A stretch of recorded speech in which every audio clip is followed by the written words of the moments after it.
Hai,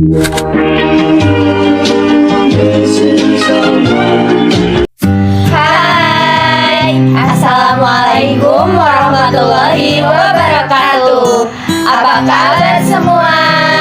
Perkenalkan, kami dari kelompok 12. Pada video ini, kami akan membahas materi mengenai masalah-masalah yang dihadapi peserta didik di SD.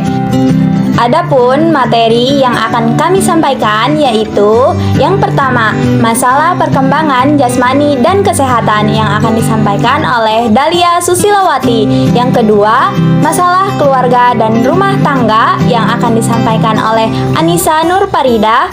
Yang ketiga, masalah psikologis yang akan disampaikan oleh Iyariani.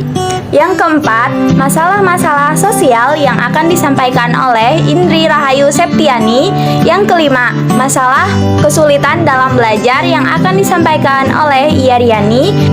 Yang keenam, masalah motivasi yang terjadi pada peserta didik yang akan disampaikan oleh Indri Rahayu Septiani. Dan yang terakhir, masalah-masalah lain yang akan disampaikan oleh Anissa Nurfarida. Selamat menyaksikan.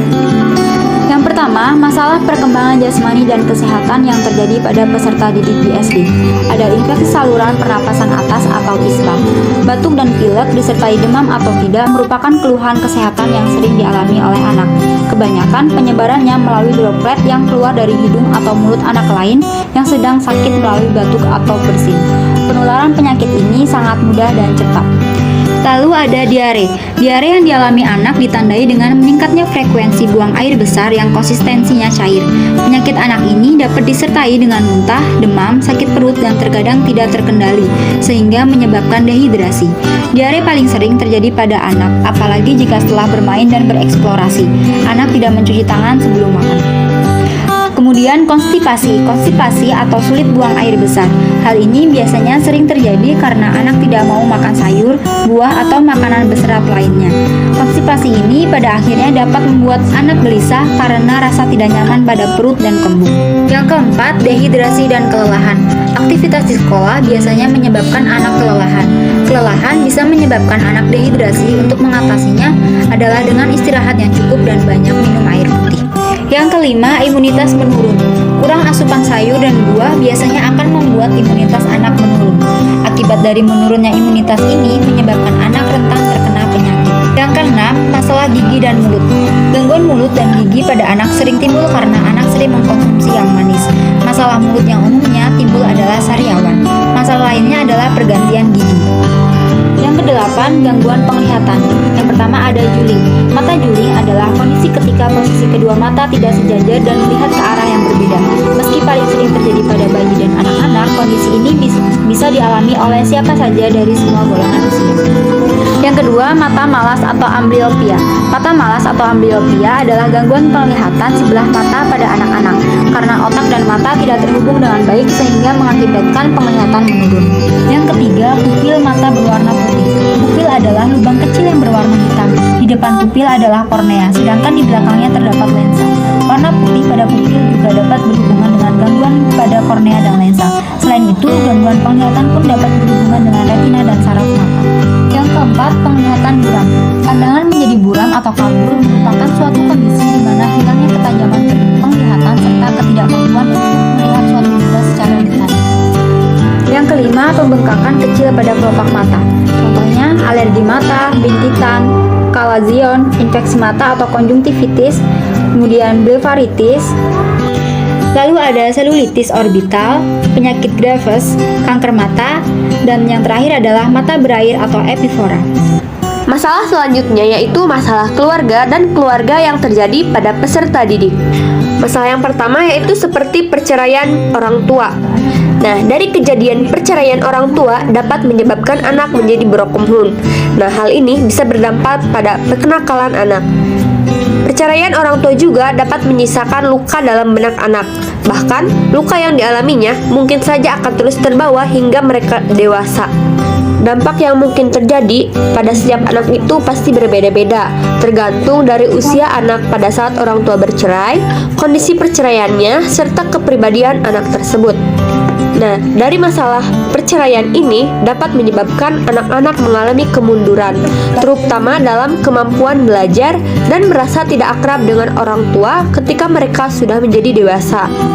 Nah, ada sebagian orang tuanya yang ketika anaknya berusia 5 tahun atau lebih kecil, mereka itu memiliki ikatan khusus dengan orang tuanya ataupun memiliki perasaan tidak nyaman saat bersama mereka.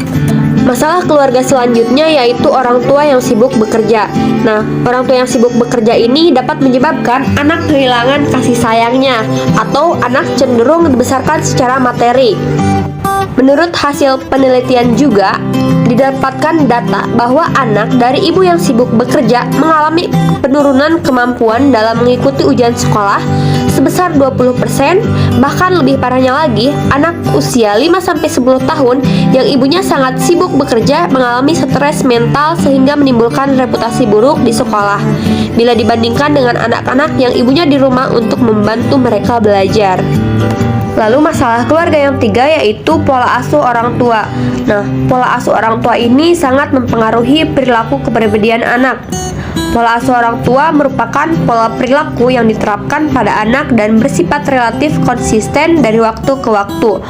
Nah, pola perilaku ini dapat dirasakan oleh anak dari segi negatif maupun positif. Peran orang tua dalam hal mendidik anak sangatlah berpengaruh. Hal ini bisa diamati dengan adanya kebiasaan-kebiasaan yang dimiliki anak dalam kehidupan sehari-hari, seperti dari cara berbicara, cara bergaul, dan cara bermain dengan teman sebayanya. Permasalahan keluarga yang selanjutnya yaitu child abuse. Nah, abuse ini merupakan kata yang bisa diterjemahkan menjadi kekerasan, penganiayaan, penyiksaan, ataupun perlakuan yang salah. Berdasarkan para ahli, dapat disimpulkan bahwa yang dimaksud dengan child abuse adalah segala perlakuan terhadap anak yang menimbulkan ancaman bagi tumbuh kembang anak dalam kesejahteraannya, baik dalam bentuk physical abuse atau perlakuan salah secara fisik, lalu emotional abuse atau perlakuan salah secara psikis atau emosional, lalu sexual abuse atau perlakuan salah secara seksual, maupun neglect atau penelantaran. Masalah yang ketiga yakni masalah-masalah psikologis yang terjadi pada peserta didik SD. Yang pertama, trauma. Menurut American Psychological Association atau APA, trauma diartikan sebagai respons emosional terhadap peristiwa mengerikan seperti kecelakaan, pemerkosaan, atau bencana alam. Namun, seseorang dapat mengalami trauma sebagai respon terhadap suatu peristiwa apapun yang mereka anggap sebagai ancaman fisik atau emosional atau yang mereka anggap berbahaya. Seseorang yang trauma dapat merasakan serangkaian emosi baik segera setelah kejadian dan dalam jangka panjang. Mereka mungkin merasa kewalahan, tidak berdaya, kaget, atau kesulitan memproses pengalaman mereka. Trauma juga dapat menyebabkan gejala fisik. Trauma dapat memiliki efek jangka panjang pada kesejahteraan seseorang. Jika gejalanya menetap dan tidak menurun dalam keparahan, itu dapat menunjukkan bahwa trauma telah berkembang menjadi gangguan kesehatan mental yang disebut gangguan stres pasca trauma atau PTSD. Trauma pada anak SD dapat disebabkan karena bullying, mulai dari diejek, diremehkan, didorong, dipalak, pemukulan, dan sebagainya. Yang kedua, school refusal atau mogok sekolah. Penyebabnya beragam, mulai dari ketidakcocokan pada sistem belajar, lingkungan, tekanan akademik, pertemanan, atau perlakuan guru. Menurut Kearney dalam Ampuni dan Andayani tahun 2006, seorang anak usia sekolah memiliki school refusal jika yang pertama, ia sama sekali meninggalkan sekolah atau absen terus-menerus. Yang kedua, ia masuk sekolah tetapi kemudian meninggalkan sekolah sebelum jam sekolah usai. Yang ketiga, ia mengalami perilaku bermasalah yang berat setiap pagi saat menjelang pergi ke sekolah, misalnya mengamuk atau tantrum. Yang keempat, ia pergi ke sekolah dengan kecemasan yang luar biasa dan di sekolah berulang kali mengalami masalah, misalnya pusing, toilet, atau berkeringat dingin.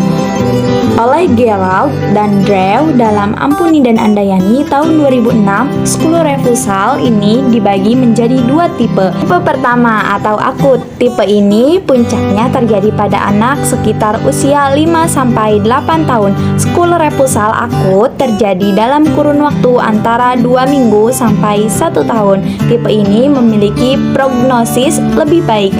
Tipe kedua atau kronis terjadi selama 2 tahun ajaran atau lebih. Tipe ini puncaknya terjadi pada anak tingkat SLTP atau SLTA dan memperlihatkan kesulitan lebih serius. Tipe ini memiliki prognosis kurang bagus. Mogok sekolah atau skul refusal biasanya mulai timbul saat bangun pagi. Anak akan menunjukkan berbagai macam gejala seperti mual, muntah, diare, pusing, dan lain sebagainya. Sejak saat mempersiapkan diri ke sekolah, anak menjadi sangat sensitif, bahkan mudah marah yang berakibat pada terpancingnya emosi orang tua. Orang tua akan beranggapan bahwa anaknya sedang pura-pura sakit sehingga terjadi konflik yang menyebabkan anak menangis bahkan mengamuk. Namun ketika jam berangkat sekolah telah lewat, orang tua akan mengizinkan anak untuk tidak berangkat sekolah. Yang ketiga, gangguan kecemasan. Gangguan kecemasan atau anxiety disorder adalah rasa cemas berlebihan yang bisa mempengaruhi aktivitas sehari-hari seseorang. Kondisi ini bisa dialami oleh anak-anak maupun orang dewasa. Perlu diketahui, gangguan cemas ini bisa menyebabkan penderitaan dan mengganggu kemampuan seseorang untuk menjalani hidup normal. Gangguan kecemasan seringkali melibatkan episode berulang, perasaan cemas tiba-tiba dan intens, serta ketakutan atau teror yang mencapai puncaknya dalam waktu beberapa menit. Puncak dari episode ini adalah serangan panik. Penyebabnya beragam, karena takut, kurang percaya diri, dan kurang dukungan dari orang tua. Yang keempat, gangguan somatoform atau psikosomatis disebabkan karena anak merasa cemas sehingga mempengaruhi kesehatan fisik. Misalnya, anak takut pelajaran matematika sehingga anak tersebut merasakan sakit perut atau mual. Gangguan somatoform sendiri merupakan kelainan psikologis pada seseorang yang ditandai dengan sekumpulan keluhan fisik yang tidak menentu namun tidak tampak saat pemeriksaan fisik. Munculnya gangguan ini biasanya disebabkan oleh stres dan banyak pikiran. Orang yang mengalami gangguan somatoform dapat merasakan berbagai gejala seperti sakit dada, sakit punggung, lelah, pusing, atau tidak enak badan di bagian tubuh tertentu. Namun setelah diperiksakan ke dokter tidak ditemukan kelainan secara fisik. Yang kelima, hiperaktif. Hiperaktif merupakan sebuah gangguan psikologi pada anak usia sekolah yang paling sering dan umum terjadi. Seorang anak biasanya akan memiliki perilaku di mana anak tersebut bergerak sangat aktif atau bahkan superaktif, baik di dalam rumah atau di lingkungan di mana anak bertemu dengan teman seusianya. Hiperaktif lebih dari sekedar berlari-larian sepanjang waktu. Hiperaktif adalah perilaku yang terus-menerus aktif di situasi dan di kondisi kapanpun. Yang membedakan hiperaktif dari sekedar aktif adalah perilakunya yang terus-menerus. Jika seorang anak yang menjadi sangat aktif hanya sekali atau 2 kali, itu tidak masalah. Namun anak-anak yang hiperaktif memiliki ciri-ciri khas yang sering mereka tunjukkan. Beberapa di antaranya yaitu berlarian dan berteriak ketika bermain, bahkan saat berada di dalam ruangan. Kemudian bangkit berdiri di jam pelajaran dan berjalan keliling sementara guru mengajar. Kemudian bergerak begitu cepat sampai menabrak orang-orang atau benda-benda. Dan kemudian yang terakhir itu bermain terlalu kasar dan tidak sengaja melukai anak-anak lain atau diri sendiri. Yang keenam, sulit berkonsentrasi. Seorang anak yang memiliki konsentrasi yang buruk dapat membuat proses belajar dan bersosialisasinya terganggu. Biasanya mereka lebih konsentrasi terhadap apa yang terjadi di sekitarnya. Yang ketujuh, pemurung dan penyendiri. Mereka sangat sulit untuk bergaul dengan teman seusianya. Yang ketujuh, pemurung dan penyendiri. Mereka sangat sulit untuk bergaul dengan teman seusianya dan cenderung memilih untuk sendiri daripada bergabung dengan teman-temannya. Yang kedelapan, masalah bicara. Pada banyak kasus yang terjadi pada anak sekolah, memiliki cara bicara yang tidak jelas dan sukar untuk orang mengerti. Biasanya hanya orang terdekatnya lah yang mengerti apa yang sedang ia ucapkan. Yang kesembilan, afek dan skimming. Afek merupakan peristiwa psikis yang dapat diartikan sebagai rasa ketegangan hebat dan kuat yang timbul dengan tiba-tiba dalam waktu yang singkat yang umumnya terjadi pada anak usia sekolah. Yang ke-10, retardasi mental. Retardasi mental atau biasanya disebut juga dengan keterbelakangan mental merupakan kondisi gangguan psikologis yang terjadi pada anak usia sekolah yang mengakibatkan adanya perkembangan intelijensia yang disertai dengan ketidaksesuaian mental pada anak seumurannya pada umumnya. Yang ke-11, Pica Syndrome. Kondisi Pica Syndrome bisa saja menyerang beberapa anak usia sekolah.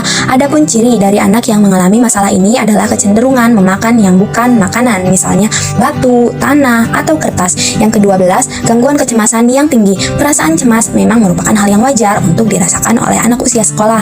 Tetapi pada kasus ini, mereka memiliki tingkat kecemasan yang tinggi yang dapat merusak mentalnya. Yang ke-13, autisme. Autisme adalah suatu keadaan di mana seorang anak berbuat maunya sendiri baik secara berpikir maupun berperilaku.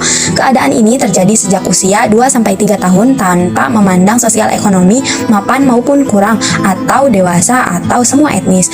Dalam Yatim tahun 2002, autisme merupakan salah satu gangguan psikologis yang sudah banyak dikenal oleh masyarakat. Di Indonesia sendiri ada begitu banyak anak yang menderita autisme. Anak yang autisme biasanya sibuk dengan apa yang mereka sukai dan susah untuk bersosialisasi dengan teman seumurannya. Yang ke-14, gangguan makan. Memang terdengar sudah biasa anak usia sekolah susah makan, tetapi hal ini tidak boleh disepelekan karena pada dasarnya makanan yang dikonsumsi oleh anak akan menjadi nutrisi bagi tubuhnya dan perkembangan kecerdasannya. Yang ke-15, gangguan bipolar. Gangguan bipolar adalah gangguan mental yang ditandai dengan perubahan emosi yang drastis. Bipolar disorder atau gangguan bipolar adalah gangguan mental yang menyerang kondisi psikis seseorang yang ditandai dengan perubahan suasana hati yang sangat ekstrim berupa mania dan depresi.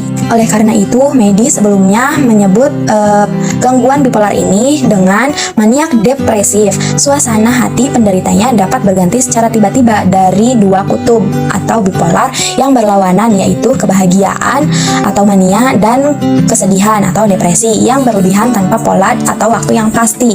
Gangguan jenis ini juga sudah banyak dialami oleh anak usia sekolah di Indonesia pada umumnya. Gangguan ini adalah jenis gangguan yang menyerang mental anak sehingga bisa merubah moodnya secara drastis. Yang ke-16, gangguan stomatoform. Gangguan stomatoform merupakan kelainan psikologis pada seseorang yang ditandai dengan sekumpulan keluhan fisik yang tidak menentu, namun tidak tampak saat pemeriksaan fisik. Munculnya gangguan ini biasanya disebabkan oleh stres dan banyak pikiran. Gangguan ini memang agak jarang diderita oleh anak usia sekolah, tetapi tidak menutup kemungkinan gangguan ini merupakan rasa sakit luar biasa yang dirasakan oleh anak, padahal mereka tidak menderita sakit apapun secara medis. Yang ke-17, skizofreni. Skizofreni adalah gangguan jiwa yang ditandai dengan gangguan proses berpikir dan tanggapan emosi yang lemah. Keadaan ini umumnya diejawantahkan dalam bentuk halusinasi pendengaran, paranoia atau waham yang ganjil, atau cara bicara dan berpikir yang kacau, dan disertai dengan disfungsi sosial dan pekerjaan yang signifikan. Ini biasanya terjadi pada anak usia tanggung hingga masa pubertas usia 20 tahun. Skizofrenia merupakan penyakit mental yang dianggap sudah kronis, di mana penyakit ini menyebabkan anak kehilangan kemampuan untuk mengetahui apakah ia sedang mengalami hal yang nyata atau realistis atau tidak. Yang ke-18, gangguan disosiatif. Hal yang paling sering terjadi yakni gangguan kesadaran terhadap diri sendiri, sehingga anak sering linglung atau bingung dan seringnya lupa akan identitas diri atau bagaimana bentuk diri mereka yang sebenarnya. Gangguan ini berawal dari trauma yang benar-benar menimpa dan tidak bisa ditoleransi oleh mental. Yang ke-19, the blues. Ini adalah istilah yang biasa digunakan untuk kondisi depresi, di mana penderita mengalami stres dan tekanan berkepanjangan. Depresi bisa berakibat pada mental dan kesadaran seseorang dan bisa berlangsung dengan waktu yang sangat lama. Dan yang terakhir yakni sindrom respons stres. Sindrom ini sering terjadi pada anak usia sekolah yang memiliki tingkat emosional yang tinggi, sehingga akan sulit menerima perkataan orang lain dan susah untuk bersosialisasi terhadap anak seumurannya. Yang keempat adalah masalah-masalah sosial yang terjadi pada peserta didik di SD. Yang pertama, Psikopat. Psikopat adalah penyakit kejiwaan yang dicirikan oleh tindakan yang bersifat egosentris dan antisosial. Pengidapnya juga sering disebut sebagai psikopat atau sosiopat karena perilakunya yang antisosial dan merugikan orang-orang terdekatnya. Mereka yang mengalami psikopat biasanya antisosial karena bisa menimbulkan kerugian dan ketakutan di masyarakat karena cenderung melanggar aturan dan melakukan tindakan kriminal seperti melakukan kekerasan. Yang kedua, antisocial personality. Gangguan kepribadian antisosial adalah sebuah gangguan kepribadian yang ditandai oleh perilaku yang tidak mempedulikan atau melanggar hak asasi orang lain secara berkepanjangan. Ini gangguan yang terjadi akibat adanya perasaan cenderung sinis, menghina, dan tidak menghargai orang lain. Yang ketiga, sindrom gender dan seksual. Gangguan identitas gender adalah suatu kondisi yang menyebabkan seseorang mengalami ketidaknyamanan atau rasa tertekan karena ada ketidakcocokan antara jenis kelamin biologis dengan identitas gender mereka. Yang keempat dan yang terakhir yaitu kesulitan dalam persahabatan. Di antaranya yaitu kesulitan dalam mencari teman, merasa tersaing dalam aktivitas kelompok, kesulitan dalam menyesuaikan diri dalam kelompoknya, kesulitan dalam menghadapi situasi lingkungan sosial yang baru, dan bullying. Masalah yang keenam, masalah kesulitan dalam belajar yang terjadi pada peserta didik sekolah dasar.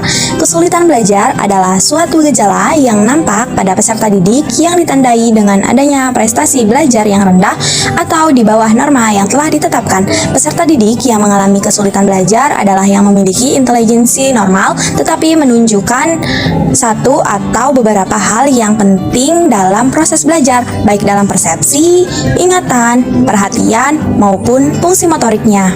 Ciri-ciri anak berkesulitan belajar. Yang pertama, menunjukkan adanya hasil belajar yang rendah. Yang kedua, hasil yang dicapai tidak sesuai dengan usaha yang dilakukan. Yang ketiga, lambat dalam melakukan tugas-tugas kegiatan belajar. Yang keempat, menunjukkan sikap-sikap yang kurang wajar.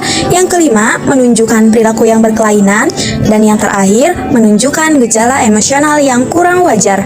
Jenis kesulitan belajar yang pertama, kesulitan akademik. Nah, untuk kesulitan akademik dapat dibedakan menjadi 3. Yang pertama, kesulitan membaca. Kesulitan membaca ini disebabkan karena adanya gangguan pertumbuhan psikologis dan juga hambatan didaktik dan metodik. Nah, acap kali anak SD itu mengenal bunyi huruf, tetapi ketika huruf tersebut dirangkai menjadi kata, mereka kesulitan untuk membacanya. Yang kedua, kesulitan menulis. Nah, kesulitan menulis ini disebabkan karena kemampuan psikomotor yang kurang terlatih. Ketidakmampuan motorik melakukan encoding atau menyandikan lambang atau bentuk-bentuk huruf tertentu menyebabkan anak mengalami ketidakmampuan untuk menulis. Yang ketiga, kesulitan berhitung. Kesulitan berhitung anak SD berkaitan dengan penerapan konsep-konsep kuantitatif. Mungkin ia pandai menyebutkan lambang-lambang bilangan, tetapi mereka kesulitan kalau lambang-lambang bilangan itu diterapkan dalam konteks penjumlahan, perkalian, pengurangan, dan pembagian. Kesulitan untuk mengerjakan bilangan pada saat berhitung disebut diskalkulia. Kedua, gangguan simbolik. Kesulitan belajar karena gangguan simbolik antara lain siswa itu mampu mendengar tetapi tidak mengerti apa yang didengar. Ia juga mampu mengaitkan objek yang dilihat namun mengalami gangguan pengamatan. Anak juga mengalami gangguan gerak-gerik. Siswa yang seperti ini sulit untuk dapat memahami suatu objek sekalipun ia memiliki pendengaran yang normal. Yang ketiga, gangguan non-simbolik. Gangguan ini adalah ketidakmampuan anak memahami isi pelajaran karena ia mengalami kesulitan untuk mengenal kembali apa yang telah dipelajarinya pada pelajaran sebelumnya. Ketidakmampuan pengamatan akan menimbulkan gangguan keliru karena ia tidak mampu memanipulasi benda walaupun indera motornya normal. Yang keempat, nonverbal learning disability atau NLD. Kesulitan ini merupakan jenis kesulitan belajar yang mana siswa tidak mampu untuk memahami objek-objek visual yang terkait dengan mata pelajaran yang sedang dipelajarinya. Yang kelima, diskalkulia. Diskalkulia adalah kondisi kesulitan belajar siswa yang tidak bisa memecahkan berbagai persoalan matematika yang sedang dihadapi. Contohnya seperti operasi hitung, membuat bentuk bangun datar atau ruang, mengenal warna, dan masih banyak lagi. Yang keenam, Auditory and Visual Processing Disorder atau APD. Anak-anak mengalami kesulitan belajar sebab mereka biasanya tidak mampu memahami bahasa pengantar mata pelajaran, baik itu disajikan secara tertulis maupun lisan. Jika sudah begini, anak akan sulit belajar dalam semua aspek mata pelajaran. Kesulitan belajar yang terakhir adalah disleksia. Disleksia adalah salah satu jenis kesulitan belajar anak yang mana tidak bisa untuk memahami tulisan, baik itu huruf atau angka. Mereka akan lebih paham dengan penjelasan oral daripada membuatnya sendiri melalui tulisan di buku yang telah disediakan. Materi selanjutnya yaitu masalah motivasi yang terjadi pada peserta didik di SD. Motivasi belajar adalah keseluruhan daya penggerak dalam diri siswa yang menimbulkan kegiatan belajar, yang menjamin kelangsungan dari kegiatan belajar dan memberikan arah pada kegiatan belajar, sehingga tujuan yang dikehendaki oleh subjek belajar itu dapat tercapai. Penyebab rendahnya motivasi belajar yang pertama yaitu kurangnya perhatian orang tua, yang kedua gaya dan cara penyampaian materi oleh guru, yang ketiga pergaulan, yang keempat masalah dalam kehidupan siswa, dan yang terakhir kemajuan teknologi. Nah, masalah yang terakhir yaitu masalah lainnya yang terjadi pada peserta didik. Contohnya yang pertama seperti kecanduan gadget. Nah, kecanduan ini menurut Wikipedia merupakan kondisi saat tubuh atau pikiran kita dengan buruknya menginginkan atau memerlukan sesuatu agar bekerja dengan baik. Salah satu bentuk kecanduan yang saat ini melanda anak-anak yaitu kecanduan gadget. Nah, kecanduan gadget ini dapat terjadi ketika seorang anak memiliki ketergantungan fisik dan ketergantungan secara psikologis untuk selalu memainkan gadget hingga tidak menghiraukan lingkungan di sekitarnya. Nah, kecanduan gadget pada anak disebabkan oleh beberapa faktor.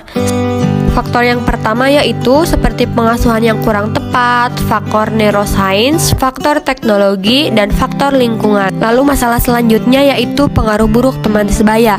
Teman sebaya dalam Kamus Besar Bahasa Indonesia diartikan sebagai kawan, sahabat, atau orang yang sama-sama bekerja dan berbuat. Nah, teman sebaya ini dapat mempengaruhi perilaku anak, di mana anak akan meniru atau mempelajari kebiasaan teman sebayanya, akan mempengaruhi pengambilan keputusan dan berperilaku. Sekian materi yang kami sampaikan. Terima kasih. Wassalamualaikum warahmatullahi wabarakatuh.